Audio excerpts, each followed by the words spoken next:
Mapagpalang araw po sa ating lahat. Ang aking pong bahagi ngayon ay mula sa Aklat ng Mga Bilang, Kabanata 18, talata 1 hanggang 7. Ang tungkulin ng mga pari at mga Levita. Sinabi ni Yahweh kay Aaron, "Ikaw, ang iyong mga anak na lalaki, at ang lipi ni Levi ang may pananagutan sa lahat ng gawain sa tuldang tipanan. Ngunit sa mga gawain ng pari, ikaw at ang iyong mga anak na lalaki lamang ang mga ngasiwa. Ang mga kamag-anak ninyong mga Levita ang tutulong sa iyo at sa iyong mga anak sa inyong paglilingkod sa loob ng tuldang tipanan. Subalit, hindi sila lalapit sa altar o sa alinmang sagradong kasangkapan sa loob ng sanktuaryo. Kapag lumapit sila, kayong lahat ay mamamatay. Liban sa kanila ay wala kayong ibang makakatulong sa anumang gawain sa tuldang tipanan, at wala ring dapat lumapit sa inyo roon. Ikaw lamang at ang iyong mga anak na lalaki ang gaganap sa mga tungkulin sa tuldang tipanan at sa altar upang hindi ako muling magalit sa sambayan ng Israel. Ako ang pumili sa mga kamag-anak mong Levita upang makatulong mo sa mga gawaing ito. Handog ko sila sa inyo para maglingkod sa akin sa tuldang tipanan. Ngunit ikaw lamang at ang iyong mga anak na lalaki ang maghahandog sa altar at sa dakong kabanal-banalan. Tungkulin ninyo ito. Ikaw lamang ang pinagkalooban ko ng tungkuling ito. Sino mang makialam sa iyo tungkol sa mga sagradong bagay ay dapat patayin." Amen. Pagpalang araw sa ating lahat. Narito po ang aking daily devotion sa Book of Bilang, chapter 18, verse 8 to 14. Sinabi ni Yahweh kay Aaron, "Ipinagkakaloob ko sa iyo ang lahat ng tanging handog ng mga Israelita bilang bahagi mo at ng iyong mga anak habang panahon.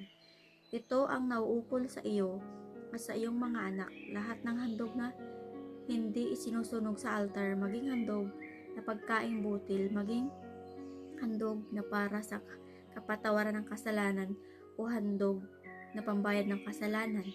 Ito ay tuturing ninyong ganap na sagrado at kakainin ninyo sa isang banal na lugar. Ang mga lalaki lamang sa inyong sambayanan ang maaring kumain nito.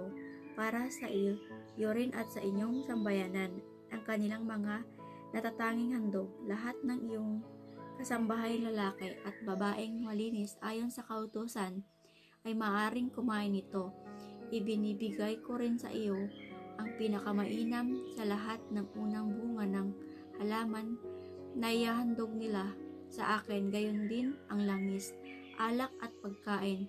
Ang lahat ng iyan ay para sa inyo at maaaring kainin ng sino mang kasambahay mo malinis ayon sa kautusan. Lahat ng mga bagay na utos na naialay ng mga Israelita kay Yahweh ay nauukol sa inyo." Amen po. Isang mapagpalang araw pong muli sa ating lahat. Muli niyo po akong samahan sa pagbabahagi ko ng salita ng Diyos. Sinasabi po dito sa 18 kabanata ng Mga Bilang, versikulo 15 hanggang 20. Mga handog para sa mga pari at sa mga Levita. Ang lahat ng panganay na lalaki, tao man o hayop, na inihahandog sa Panginoon ay magiging inyo rin. Ngunit kailangan tubusin ninyo ang mga panganay na anak na lalaki at ang mga panganay na mga hayop na itinuturing na marumi. Tubusin ninyo ito kung 1 buwan na ang edad, at kailangang tubusin ninyo ito sa halagang 5 pirasong pilak ayon sa bigat ng pilak sa timbangang ginagamit ng mga pari. Ngunit huwag ninyong tutubusin ang panganay na toro, tupa o kambing dahil sa akin ito. Katayin ninyo ito at ibisik ninyo ang dugo sa altar at sunugin ang mga taba bilang handog sa pamamagitan ng apoy. Ang mabangong samyo ng handog na ito ay makalulugod sa Panginoon. Sa inyo ang karne nito, gaya ng disib at ng kanang paa ng handog na itinataas ninyo. Ibinibigay ko sa inyo ang lahat ng mga handog na itinataas ng mga Israelita sa akin. Para ito sa inyo at sa inyong mga angkan bilang inyong bahagi magpakailanman. Kasunduan ko ito sa iyo at sa iyong angkan na hindi magbabago magpakailanman. Sinabi pa ng Panginoon kay Aaron, kayo mga pari ay walang mamanahing lupa sa Israel, dahil ako mismo ang magbibigay ng inyong mga pangangailangan. Ito po ang mga salita ng Diyos. Salamat po sa Diyos. Amen. Ang aklat ng mga bilang, Kabanata 18, versikulo 21 hanggang 26. At ang sabi, ang bahagi ng mga Levita ay ang ikasampung bahagi na ibibigay ng Israel, at ito ang nauukol sa kanilang paglilingkod sa toldang tipanan. Mula ngayon, ang mga taong bayan ay hindi na maaaring lumapit sa toldang tipanan, kundi magkakasala sila at mamamatay. Ang mga Levita lamang ang gaganap ng anumang paglilingkod sa toldang tipanan, at pananagutan nila ito. Ito ay tuntunin susundin habang panahon sa lahat ng inyong salinlahi. Subalit walang kaparting lupa ang mga Levita sa Israel, sapagkat ang bahagi ng mga Levita ay ang ikasampung bahagi ng buong Israel. Kaya ko sinabi, wala silang kaparte sa Israel. Sinabi ni Yahweh kay Moises, sabihin mo sa mga Levita, pagtanggap ninyo sa ikasampung bahagi ng mga Israelita, ihahandog ninyo kay Yahweh ang ikasampung bahagi noon. Sa makatuwid ay ang ikasampung bahagi ng ikasampung bahagi. Ito ang salita ng Diyos. Amen. Our devotion for today is from the book of Numbers, chapter 18, verse 27 to 32. At ang inyong handog na itinaas na ibibilang sa inyo, na parang trigo ng giikan at kasaganaan ng pisaan ng ubas. Ganito rin kayo maghahandog ng handog na itinaas sa Panginoon sa inyong buong ikasampung bahagi na inyong tinatanggap sa mga anak ng Israel. At ganito ibibigay ninyo ang handog na itinaas sa Panginoon kay Aaron na saserdote.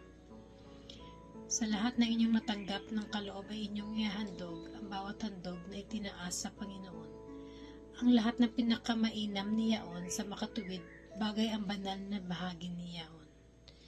Kaya't inyong sasabihin sa kanila, pagka inyong naitaas ang pinakamainam na sa handog ay bibilang na sa mga Levita na parang bunga ng gikan at parang pakinabang sa pisaan ng ubas.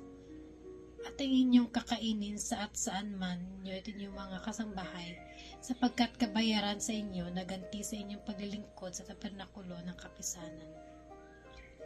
At hindi kayo magtataglay ng kasalanan dahil dito, pagkat inyong naitaas ang pinakamainam sa mga yaon, at huwag ninyong lapastanganin ng mga banal na bagay ng mga anak ni Israel upang huwag kayong mamatay.